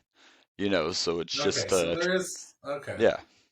So that's what it's more about than the actual King of the Ring loss itself. It's Triple H is poking the bear, Well, so to normally speak. when So you have this kind of thing where they're just well, continuously fighting throughout the arena, you have a long, drawn out history of hatred between the two. right. Which And it's kind of based on hate, and then I cheated a little bit because I'm like, there's got to be a reason they're doing this, and yeah, they have a match at SummerSlam, the next pay-per-view, so they're building that without us even knowing that these two are going to face each other. But that's what they're doing. well, I think we all assumed. We all assume that anyway, yeah. So I had to look it up, and it's a steel cage match at SummerSlam, so Oh, this will nice. all make Nice. sense once, yeah, that's what it's all about is building to that. So I get it, but good job here on this, luckily. Uh, and I thought it was entertaining. Good second match so far. Like I was worried. I thought this Yeah, is where the yeah. In Your House is going to go. This But is so where the far, yeah, downhill's gonna be. Yeah. yeah, that's what I thought too. But I'm actually going to go. I'm going to go 3.5 Michinoku drivers. I probably said that wrong. Michinoku. You, Yeah. Michinoku, damn it! You took my move. You I took my took it. move. I stole it. Oh, yeah. I'm gonna go 3. I think this is a 3. Uh, 3 great Sasuke. Oh, Sasuke. wait. I got this. He's got it. 3 Street Fighter style Oh, we didn't bring drop that up. kicks. Yeah. Great bring back. The great Suzuki came off the top rope and literally did like the in the air side. I can't really show the Yeah, pose, it but was yeah, like, he totally did the yeah, he Street got Fighter that, kick. and then he had like the one foot out, but the other foot Yeah, like it was like tucked he in jumped off and the top rope, and it was like, what the fuck? straight a I Street Fighter literally kick. was, yeah, it Good felt call like a bringing that Street up. Fighter, absolutely. So Totally yes, nice one. See, you pulled it off and you you got it. yeah, All right. Well, we know what's next actually because of the pay-per-view being so short, but our next is our title match, and it's Vader and the Undertaker for the WWF Championship. And I can see on our Vader and the pause Undertaker. screen, we still got Triple H and Mankind fighting. Yeah, no, yeah, we had to pause it real quick, and that's Yeah. where they left it. So, Right. So let's see what happens. all right, All right. So our next match, originally this match was supposed to be the Undertaker defending against Ahmed Johnson, which would have made sense because of what happened at the end of our last pay-per-view. But are we complaining though? no, not at all. Ahmed was injured, so I'm glad it ended up being this. And this might wow, I'm kind of impressed. This may only have 4 matches, but this has actually been a really good in your house. Like It in my has, it opinion. has. Um, and this might be one of Vader's best WWF matches anyway, that we've seen. Yeah, I think I agree. Yeah, and we do know now that the story has come out about the fact that the Undertaker murdered his family, but his brother is still alive. Survived. Wonder who that Who could could that be? be. So we actually have Paul Bearer with Vader now, and he's not with the Undertaker anymore already. Obviously, because we don't watch Raw, but obviously Undertaker had enough, and the secret came out, so we're getting real close to some Kane. I'm Yeah. sorry though, that means no more Isaac Yankem or Fake Diesel. Sorry. Oh no. No, no. But this was a good match.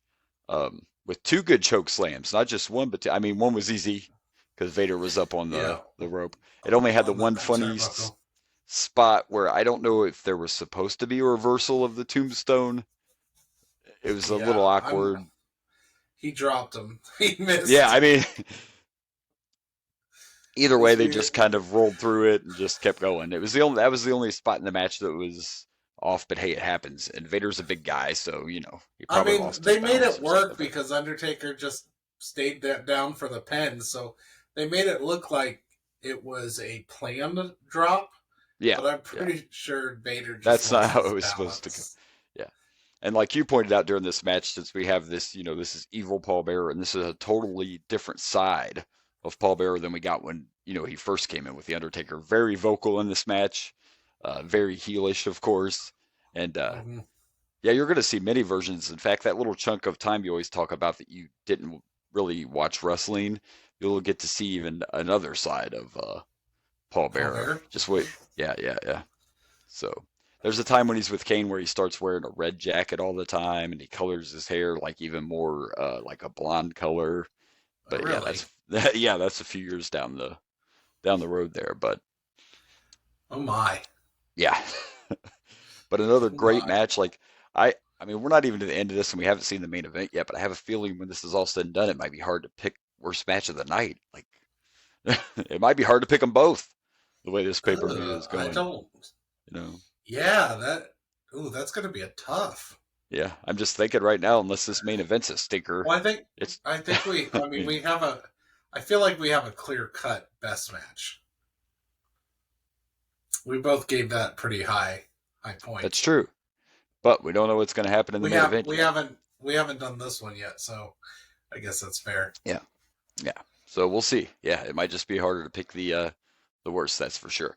But anyway, it was a good match. It was a good back and forth, except for that one bad spot. Paul Bearer was, like we said, very vocal, and now we know we're so excited because we know we're right around the corner from Kane. And as horrible as it sounds, yes, I'm glad Ahmed got injured because it would not have been as good as this match was. No. And the crowd's still into it, why am I bringing that up? Because that matters in a show. You see times when the crowd will die off, like when WrestleMania is 35 hours now. Sometimes the crowd gets tired, and dies off. In fairness, this is probably better for Ahmed not to be in this match because Ahmed was getting cheered, really liked. You put Ahmed against The Undertaker, Yeah, I don't know if you're going to have quite as many cheers for you. yeah. I don't know I if didn't think you about that, but you're right. That could have almost turned kind him of, heel bad. Yeah, just from because he was in the ring with the Undertaker. That's a good point. yeah. Yeah, Undertaker's loved, so I mean, and I don't think. I mean, I'm shocked Ahmed gets the cheers that he gets, but for whatever reason. Yeah, for some reason but the people love him.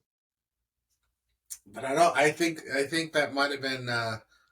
Mind you, an injury can also halt your momentum, but he was actually getting loved, especially facing off against the Nation of Domination. So, Yeah, um, that's true. So this could have hurt him. You are right. That's a good point. I mean, this could have hurt. everything I don't happens know for a reason. I don't know how it was going to go. I don't know how it goes when he comes back, but I don't know if it would have been a great idea to have. When you have two faces facing each other, you want both of those faces to be pretty close in love. Right. And Otherwise, yeah, you're going to have one. and he can't touch the Undertaker as far as that goes. I mean, I know he was getting all them cheers, but Undertaker is already at this point a mega star. I mean, that's just Yeah. the facts. So Undertaker's yeah, well loved by this time. Yeah. yeah. So definitely a really good championship match, and I'm not disappointed at all. I'm trying to think here though. I still don't think it was as good as our opener, but it's another solid match. I'm gonna give it 3.5. Your brother's alive. I'm also doing 3.5 failed reversals. Yeah, it was. Yeah. But hey, I just like the fact that they just went through it and kept on going, and at least it was only that one little spot. No, so, and that Wrestling 101, just go with the flow. Keep going, yep, and they didn't make it obvious that it was a reversal. It's just we could tell that, being wrestling fans, that I'm pretty sure wasn't supposed to happen. Definitely not. Something definitely went wrong there. But they made it work. They worked it out did. to make it seem like it was just part of the show. Yeah, that it was a proper failure and not like an actual failure, but they worked with it. I liked it. They did. Yeah, I liked it too. Another good, solid match. So now it'll be interesting to see how this main event 10-man tag goes. And I don't believe this is an elimination thing. I believe it's first pinfall or submission wins. Yeah, it's not a. I believe it's not a Survivor Series style. But yeah, I'm interested to see how this goes. And this is going to be Brett's first time back in the ring after having surgery. He's been out 2 months. And I'm pretty sure this will be the first time Brian Pillman actually wrestles because he came in injured as soon as they signed him. So a couple of firsts here for us. We've seen him show up a couple times. Yeah. But we haven't seen him wrestle yet. Yeah, when he actually started, he couldn't wrestle at all because he was in a car wreck that almost took his life. But WWF still, signed him and brought him in anyway. So yeah, he had to heal up before he was able to wrestle. So it's gonna be Yeah. interesting to see, and I guarantee you the crowd's gonna go crazy for the heels Oh, and the baby absolutely. faces too, We're probably. in But they're both gonna we're get. in Yeah, we're in Canada. Canada. We're in Canada. Yeah, so There's and Bret yeah, Bret Hart's Hart's they're fucking here loved to in Canada. eh, yeah. It, So let's but I love this aspect of wrestling. Um, when you have a heel go to their hometown and they're yeah, loved, yeah. I love that aspect of wrestling, Me and too. it's even more so in Canada. Also, Definitely. Chicago. Chicago, yeah. Chicago is well known to love who they want to love, regardless Regardless, yeah, that's for of sure. their affiliation. So, Yeah. but yeah, let's get into All right, this. let's see what happens. All right, so before the main event, they had to show us all the festivities that took place while they were to celebrate the Hart Foundation because we are in Canada, eh? So they had to Eh, remind us how much they loved them. They had some women whose names I can't remember sing the Canadian national anthem before the main event, and it was interesting because, of course, during while they were coming out, everybody got cheers, the good guys and the bad guys. But once the match started, there were actually some oh, boos they hated for Stone. They hated Stone Cold. They were booing even the shit out of Stone Cold. even LOD got some boos during this one. Yeah. Now I'm sure back in LED the didn't care. They were like trying to cheer to yeah the crowd. They kept putting their hands up like, hey guys, we're faces, remember? yeah Stone Cold said, fuck that. yeah Fingers and abound all over the place. I don't remember. I'm sure I watched this when it was out back in the day because I watched all the pay-per-views, but I didn't remember this match, and I was kind of worried because I know we see Survivor Series and it always works out good, but sometimes these matches can just be train wrecks and you can't keep track of anything. But this one was done well. This was another really good match and another good in your house. Like I look Yeah. like such a fool when we dove into these saying, "Man, there's a bunch of Oh, yeah. crappy." Yeah, I keep bringing that up, but there hasn't we've been a only bunch of had a bad in couple rousing. that, it's only been a couple that have been bad. Yeah, yeah, and these last few have all had like all these matches were solid tonight. And there's no surprise. They did some antics here where Owen got hurt, Stone Cold got hurt, so they were out of the match, for a little bit. There were classic moments with the ref distracted and the Hart Foundation just teaming up on everybody. But it was we saw a lot of Brian Pillman ass. I'm not sure why that we had to see all that, but So much Brian Pillman ass. you did, by the way. I mean, we called it. You got to see your pink in this, but of course, the Bulldog still wore his same gear he always did, and Brian Pillman Yeah. did not have on pink. Brian Pillman's actually wearing the same trunks he wore when he was a Four Horseman in WCW. I don't know why he never changed that look, but those are his the last tights that he wore when he was in WCW. So As long whatever. as the three But core members are wearing pink, that's the important part, I that's guess. right. And they went with the black, the pink on the black, which works because they're heels, so Yeah. that worked. But yeah, overall though, this was really fun. It was a fun match, and it did get out of control a couple times. That's going to happen, but for the most part, it was one-on-one in the ring all the time, unless a pin was getting broke up or something like that. And then, but at the end, of course, it broke down, and all 75 hearts just came out of nowhere. It was raining hearts. It's raining hearts.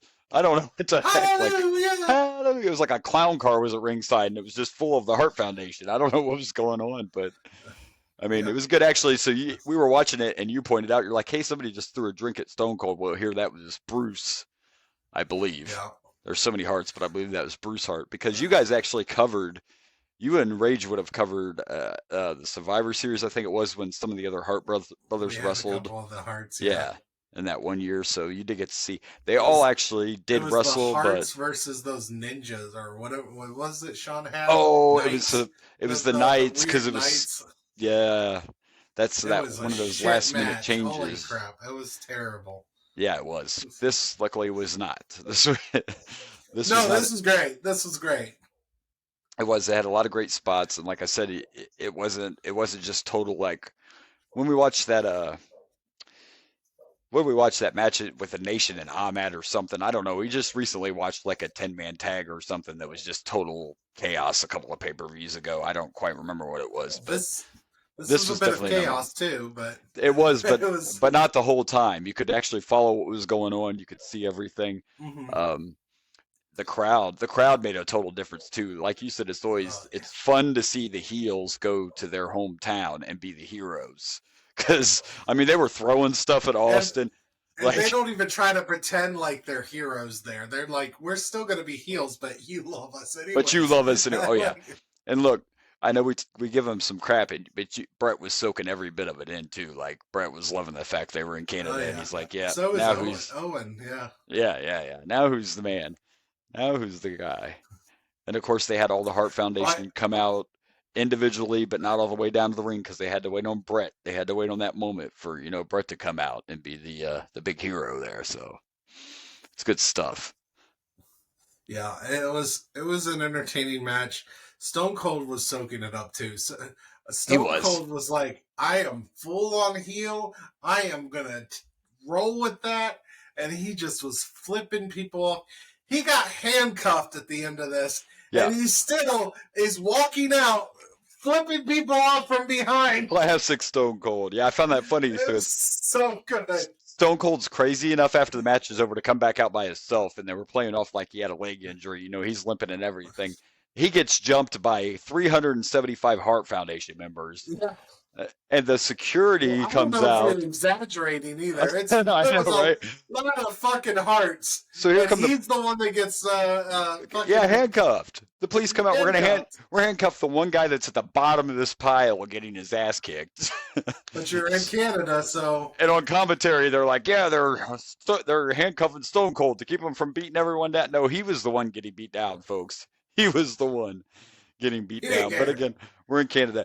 And listen, if you guys watch along, I don't know if you watch along with us or ever check these out, but yes, at the end of this, after the victory, they start bringing in all the Hart family. And you got to remember there were 12 kids just from Stu and Hell. There were 12 kids just from Stu and Helen Hart. And then you had all the grandkids coming in the ring. And I'm like, oh, look, there's Davy Boy Smith Jr. I'm sure Natalia was probably in the ring somewhere. Like, it was I have a literally, curious question. Do you know for a fact that was Davy Boy Smith Jr. or just was like, well, there's a heart child. I'm sure no, that's him. there was a point where I saw Davy Boy Smith Jr. and I could tell it was him just from his face. So yeah, I did legit see him in there at one point. Davy Boy was Okay, holding him up fair. in the air, Okay, but just it checking. did Just get to the checking. point though. We're watching this all the way, and we think everyone's done coming in, and then Brett goes over to hold the rope, and here comes like 12 more people, and I'm More like, kids. A are we bunch of like, girls come in. It's like, are what the these fuck? really hearts? Or are you guys just like, come on, we want a better visual, just come on in. We don't Man, care if you're a they heart or brought not. they brought step farts in there, step kids that are hearts. I mean, they did not give a fuck. Or And or then I maybe thought, they did it, and there was like a bunch of step kids that were just over here. They left them in the stands, like, not you. You're not a and then true heart. And then I thought it was a little weird, and I know I'm saying this as I have a cabinet full of action figures behind me, but it was a little weird that Helen was carrying a Bret Hart figure. Like, you're 80 years old. Why are you carrying a toy of your son? I don't know what's going on here. You know But what? If I'm whatever. 80 fucking years old and my son is As as a big as wrestler, Bret Hart and has a fucking toy, I'll carry that shit everywhere too. I'll be and I'm like, not check this out. He's an right. action figure. I noticed one of the kids that Owen was holding up had a figure of Owen in their hand. Like, I don't know whose kid that was because there were so many kids. Like, there's no way of knowing So many whose was kids. whose. Like, we know what the Hart family does besides, there's two things they're good at: wrestling, and you can guess the other one. Fucking. Yep, that's it. That's the two. If they ain't wrestling, they're Wrestling and fucking, fucking. obviously. Yeah, like, woo. But yeah, another great pay-per-view. Stu's like, hey, baby, I don't have a match tonight. Let's fuck again. Yeah. And of course, we don't watch Raws in between, so we're not sure exactly what happened. But obviously, Shawn wasn't here, and it doesn't look like Stone Cold and Shawn are the champs anymore, which I don't remember that lasting long anyway. But so we'll see. But we know our next pay-per-view is SummerSlam, so we're always excited when we get one of the big four Always pay-per-views. all the So big ones. Yeah, we yeah, have to wait a little longer these days to get one of those. So right, right. But yeah, what a way to end the pay-per-view. It was exciting. It was a fun match to watch. Everybody did really well. I'm glad Ahmad wasn't in this match either. And babyface Goldust still feels a little weird to me, but whatever. I'm not gonna Yeah, hate on it. Isn't it just still kind of weird? It's it just is. It's weird. It's weird. It what doesn't definitely fit is. in this pitch? I don't know. Like, so because you look One at of it, these things is not like right, the other. because I love Dust and I love Goldust, but you look at this team, right, and it's a bunch of you got Stone Cold, LOD, Ken Shamrock. It's a bunch of badasses, right, and then it's Goldust. But well, not that you're not a Right. badass, Dustin. I'm just saying it kind of. They were just like, we need somebody with paint, and since the Warrior's not here anymore, we're gonna throw Goldust in there. We'll just do that. I don't know. But overall, good pay-per-view, good match, and trying to think. I think I'm gonna give this four sharpshooters.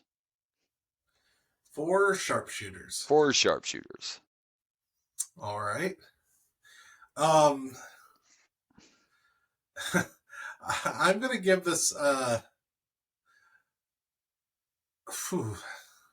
gonna give this 4.5 restricted fingers. Oh, nice. Gotcha there. Oh boy. Yeah, Yeah, that's yeah. good stuff. Yeah. And I want to bring up, because we were talking about this off the air, and well, fuck it, we should be talking about it on air. You have an issue with Ken Shamrock. Now, I'd like to know, after watching that, did anything change? What did you think of Shamrock in here? I think that maybe back then Not I wasn't, enough. maybe not enough yet, but I will say that all his stuff looks legit, so I can respect that. Which I You think know, is one of the reasons I enjoyed him. and It's like a you brought up, very you unique think you enjoyed style. it because it was something different at that time, and and you said that's why you enjoyed it, and maybe I will appreciate him more, now And with these he's the different first eyes. like But true he's the first like I think true submission wrestler that like there hasn't I mean there's wrestlers like Bret Hart has a submission move, but would you call him a submission wrestler? no, and even like we had the No. submission match between Stone Cold and Austin, or Stone Cold and Brett, but neither one of those were truly. You want to call Brett a submission wrestler just because he uses the sharpshooter, or that's not a submission wrestler. That's just a No. submission move. So yeah, you're right. Shamrock's But one of the first Shamrock's true. literally just throwing him up, armbar, Yeah, and they, sunset flip, armbar. Like yeah, he's a true like that style, and I like that style, and he was real good with it. yeah, he I mean, was. He just made the everything little look. bit we saw, he just looked good. I thought. Yeah, yeah. I So think. my opinion could definitely change on him. Going back, like I said, because yeah, everything definitely looks legit, and you believe that when he slaps something on, that a guy may tap out. Well, look how quick he made Vader tap. Of course, he also messed up Vader during that match, but that's not the point. He might Yeah, have he injured him a legit little beat the bit, shit out of. He beat the shit out of Vader. So injured him just you a little know. bit, but. But yeah, wow. So yeah, we'll see. We'll see as it goes on because I know there's some big moments coming up for Shamrock too, and he'll be the Intercontinental Champion at some point. So yeah, we'll see. The more we watch here, we'll see if my opinion changes. And to be honest, Yeah, I'll be. Steve Blackman's another one I'm curious about if my opinion will change on or not once he Did you shows up. did you dislike him too? I wasn't a fan of any of those UFC guys coming in back then. Which was probably just my clouded, Maybe it's judgment just. back then. It could have been just. Maybe it's just like a bias. It's like, oh, fucking That's what I think it wrestlers. was. I think it was like these Stealing. guys aren't wrestlers. You think you're wrestlers just because yeah. I think that's part of what it was. I had a hazed vision. I was already against them before they even got there. I think is what happened back See, then. So I like having different styles, and they yeah, definitely brought in a unique style. Blackman, I remember liking too. He was real good with kicks. Like, I love kicking, I guess, right, but he right, had some really badass kicks and shit. I remember that. yeah. Plus, wasn't So Blackman the one that had that brought in those like not nunchucks? They were like sticks of some the sort. kendo, Wasn't the that kendo Black? Yeah, the sticks, and kendo. yeah, Yeah, yeah, yep. That's Blackman. Yep. Yeah. it'll be So coming soon, I would we'll see. imagine. He'll be coming around the mountain. Yeah, yeah. That's all about to happen. So we'll see how that goes. All right, well, another good in your house, and I think we have to we got to pick some matches. This could be We hard. do. All right.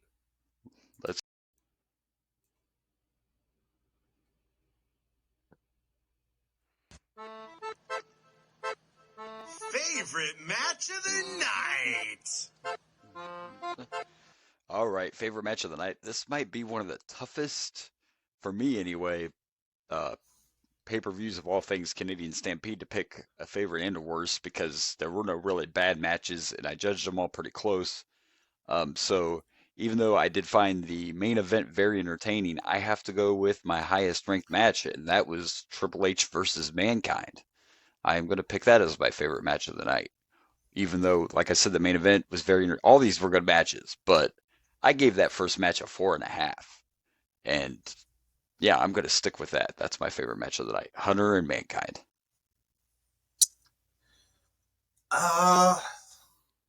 So it's definitely between that and the main event. There's no doubt about that.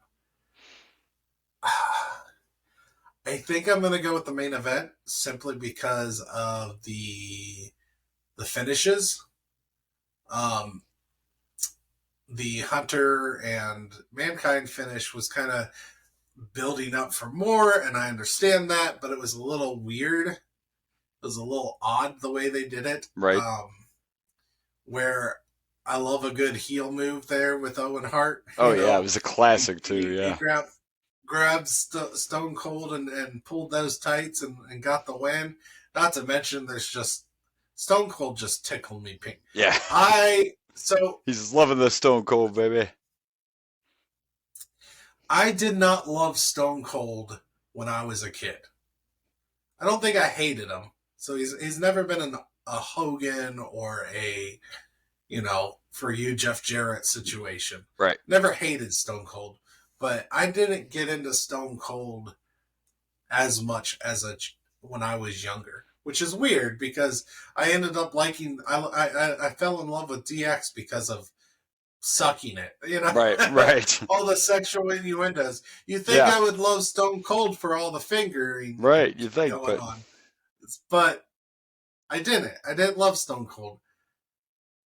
If I didn't love them then, I love him now. Yeah. I have grown when we go huge appreciation. We go back with these different eyes, and yeah, things like that can happen. Things change on your perspectives on a lot of people, that's for sure. And it can go both ways. I will say though that my newfound love for Stone Cold wasn't because of this podcast. I was kind of turning on. I kind of became more of a fan. Not right after he was popular or right after he stopped wrestling, but I started appreciating him more just as I think I grew up and was like, why didn't I love him like I should have, Right. And so this podcast is essentially just reinforcing my confusion of right. why didn't I just absolutely love him? I think it was him coming back a couple times, and maybe part of that's because you thought he wasn't going to wrestle again, then he's back. It's for sure. That could be part of it. And it's also been before he wrestled, but like I think I may have saw some like old footage and stuff, and I'm like, why didn't I appreciate this man like he should have been appreciated when he was popular and I was actually watching a lot of wrestling, Yeah. I don't know. Perspectives change. You're wiser now. That's all. That is all. Yeah. That's all. But I definitely have a bigger and this podcast has changed my opinion on Bret Hart, however, because I hated him. I was not a Bret Hart fan at all when I was younger. Yeah. And Bret Hart's been one of the few people that have been there since almost the beginning of this podcast. Yeah. Yeah. He was at WrestleMania 2, was it? Yeah. I feel like Bret Hart showed up during WrestleMania 2. It was pretty early. Yeah. Yep. Pretty early. And he's still going strong 10 years later. He is. And of course, more than 10 years. And we both, of course, grew a bigger appreciation for the Bulldog as well, who's been there for a long time now. So, yeah, that's what happens when you go back and watch these oldies but goodies, as they say. And it's so funny that we're this close to the Attitude era, but I was watching this and thinking, with Brett and Stone Cold in the ring, and it almost feels like we're years away from the Attitude Era when we're really only like a couple of months away from the Attitude Era. It's just kind of funny going back and watching that I stuff and know, seeing I'm I'm excited. I'm hoping that we get a triple threat match of this at SummerSlam, because I did look it up, and we just passed the first ever triple threat match in WWE. Yep. It was in June, and this pay-per-view was in July. So we're literally, this is, I believe, the first pay-per-view since the first triple threat has happened. So, which we did get that on here, but we only had 4 matches on here. Yeah, So, only had 4. So. So I'm assuming we'll start getting more triple threats. I'm sure it's coming. A triple threat. Sure, it's coming. Yeah. I'm curious when the first pay-per-view triple threat is. Yeah. But it's got to be coming. That's for sure. And once we get triple threats, then we'll start getting all kinds of different match types. Yeah. Like Hell in a Cell is coming. Yeah. We were just like 2 pay-per-views away from our first Hell in the Cell. So. We're really right around the corner. We're 4. Or 3. 4. Yeah, 4. You're right. Yeah. SummerSlam, Ground Zero, the One Night Only, and then yes. Hell in a Cell. So we're right around the corner. So all right. Well, let's pick the worst. Are you ready to do this really tough decision here? Yes, it is gonna be. It's gonna be real tough. All right.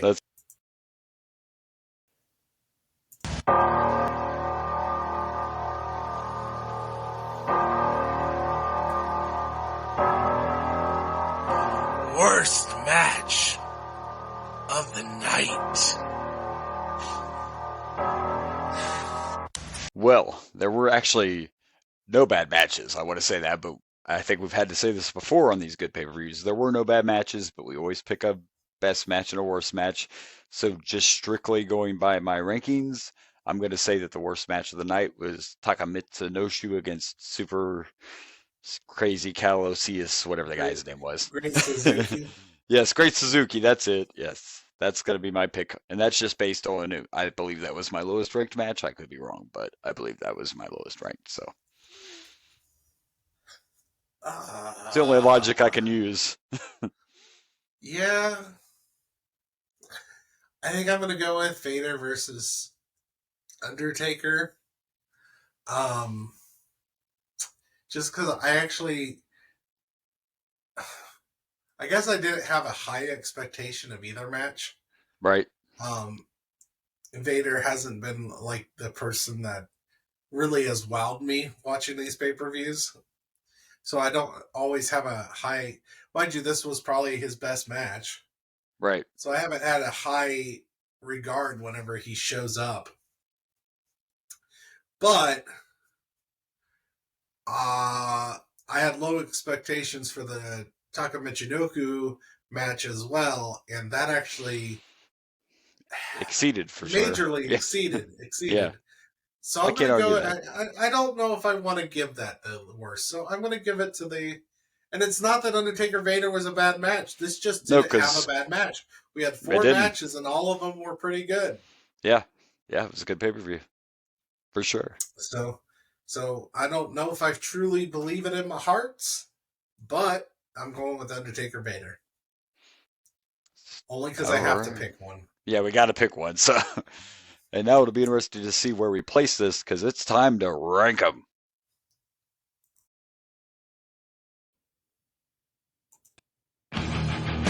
In your house, rankings. All right, rankings time here. And this, believe it or not, we're actually just talking about this because it's been like in your house, in your house, in your house. This is the 16th in your house we've watched. 16 in your houses. That's a lot. That's a lot. So here we go.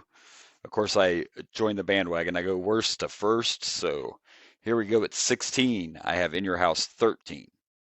At 15, I have 4. 14, I have 3. 13, I have 2.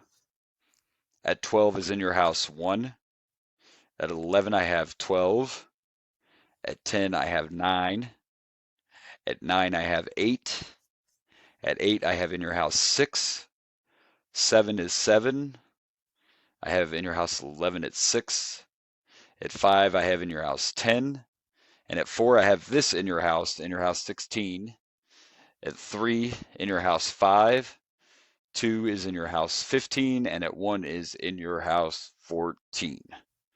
So there you go. This one made it to fourth spot on my rankings for this one. Interesting. For 16th place, I have In Your House 4. 15th place, I have 13. 14th, I have 3rd. 13th, I have 12th. 12th, I have 8. 11th, I have the first one. It's crazy how high that first one is on mine and Right. yours. Yeah. 10, I have In Your House 2. 9, I have In Your House 9. 8, I have In Your House 7. 7, I have 10. 6th place, I have In Your House 11. 5th place, I have In Your House 6. And I have this at 4th place, In Your House 16. Oh, so both of us, as well. 3rd place, I have 15. Then I have 5. And my favorite is still the 14th one. Oh, so look at that. A couple of similarities there. What do you know? Yeah. Well, this didn't have a bad match, but No, this also it didn't didn't. have like a Bret Hart versus British Bulldog like fantastic match. So Right. it didn't have that almost perfect match. True. Even though it had a steady lineup. Yeah, just a good solid pay-per-view for sure. So, yeah, good stuff. It was. And of course, like I said, excited about next week because we get to have a SummerSlam, even though it's a SummerSlam where something sad happens, but we'll talk about that when we get to it. But yes, very sad. So anyway, I guess it's time to plug some pluggables. Plug some pluggables? Do it. Well, you can do it. Do it. Well, you can find me at Dragon Blazer Productions on the Facebook, the Instagram, the YouTubes, and the TikToks. And you can also find me at Dragon Blazer Pro on Twitter. The Twitters. By the way, before I plug my pluggables, anyone who's watching this, if you don't get what the reference is for the cover art, then I don't know if we can be friends anymore. Because this is genius. My co-host did this. An obvious nod to one of the greatest things to ever come out of Canada, which would be South Park. I love it. It's great. This may be my favorite cover art because normally we take the place of the wrestlers in the ring, but bravo. I said screw it. We got Canadian Stampede and we got Bret Hart, Nolan Hart there. I gave him the South Park Canadian treatment. Yes, I love it. A great homage right there. Yes. So you can also you can follow us and join us on the Boomer and Blaze Show Facebook page. You can follow us at Boomer_Blaze on Twitter and Insta, and we are at the Boomer and Blaze Show on the TikToks. And folks, on the YouTubes. We are on the YouTubes. He's actually getting to our episodes now. So come on over to the YouTubes. 3 of our episodes on there now. Three Boomer and Blaze episodes. I have 2 really bad ones.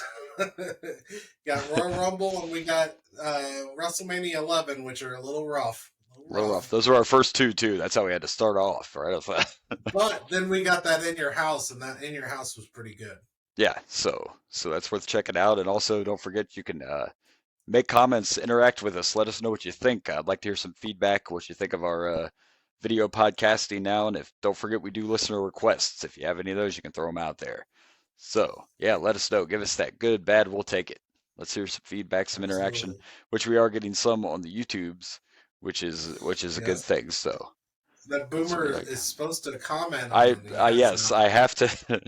So many comments have been done on the YouTubes, and you're just like, I got to get there because real life gets in the way. That's what happens. I know, but I do need to check that out. So I've been interacting with them a little bit, so it's been fun. Yeah, so that's good. That's good. Yeah, I'm going to check that out because I would like to definitely interact and see what people have to say. So, all right. Well, we survived. We did it again, and I can actually see that we will see you next week when we do SummerSlam. Hey! I can say I'll see you now. We're Until visual and stuff. that's right, and you know what, we're liking it. Our show is, like you mentioned this last week. I think we kind of didn't know what would happen when I moved, and it was kind of a bummer.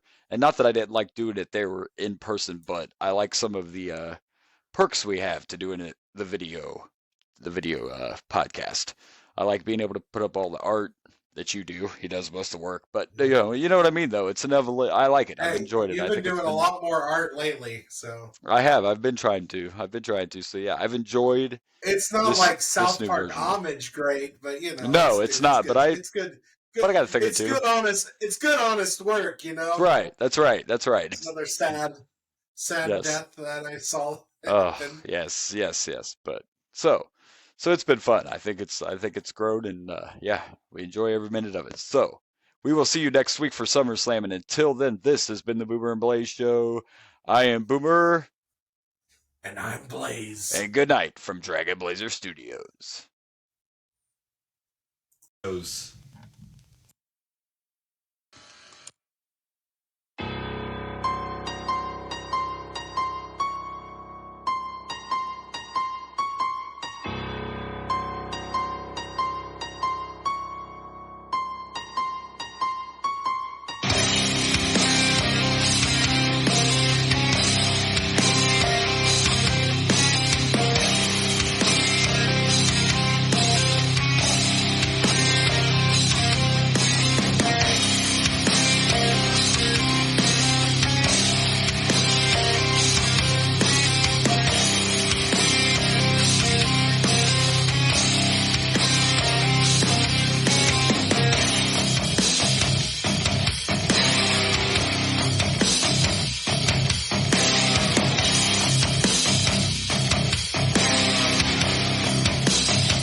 Hey everyone, this is Blaze from the Raging Blaze and the Boomer and Blaze Show.